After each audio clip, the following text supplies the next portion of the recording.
Hi, my name is Jessica, and for my Sport 23 project, I decided to do injury prevention disc golf.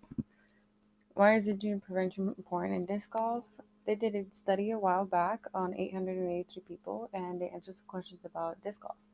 The questions were about demographics, experience, style of play, and injury details. More than 81% stated that they had suffered from elbow, shoulder, back, and knee pain. They were described as muscle strains, sprains, and tendonitis. The throws varied from people.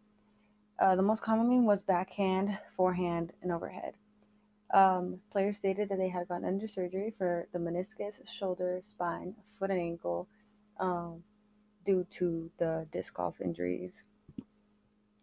The athlete that I worked with was with Ruben Martinez, a 17-year-old male who has been playing disc golf for 3 years. He commonly throws forehand and usually gets pain on his elbow and his shoulder. I decided to focus on his elbow, which causes him more pain than his shoulder.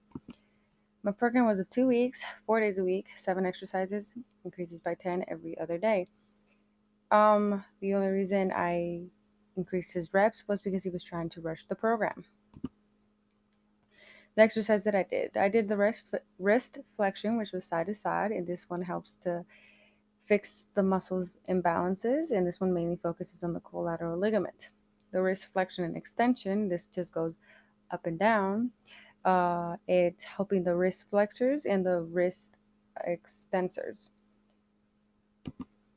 The fist squeeze. This one, he just has to grab a towel and he just has to squeeze, which is helping him with the poor grip strength that people usually have. This one focuses on the long flexor tendons of the fingers and the thumb. A towel twist. This is kind of similar to the other one. It just helps the wrist flexors and extensors, and it fixes the imbalances at the ulnar collateral ligament. Rotation of the wrist was side to side. The exercises work. This exercise works the smaller muscles in the forearm. The elbow twist. This helps him warm up the elbow, and this is a range of motion. So here's kind of an explanation of it. Elbows do what we call elbow circles. So I'm going to bring my arm up, and all I'm going to do is make full range of motion circles. So you see from the side here, full range of motion circles. Now I'm not moving too much. Elbows do what we call elbow circles. For the final results, this is where it gets a little confusing. So on the first week, he had 82, 68, and 47 yards. I decided to count his yards because it would be easier to see if the strengthening of his elbow had improved.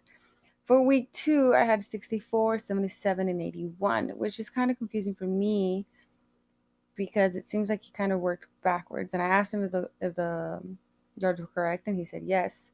So what I believe here is what happened is that he probably rushed the program with the exercises improving by the reps because he said he wanted to get better and stronger.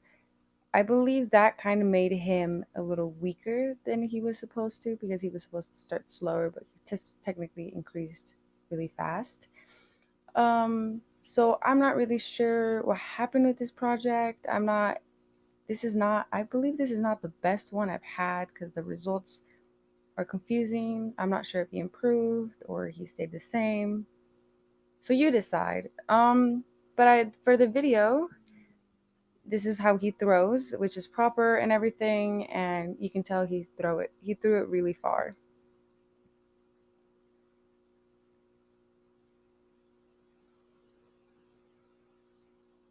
I'm not sure if you guys can see that, but it was all the way over here, kind of by the goalpost.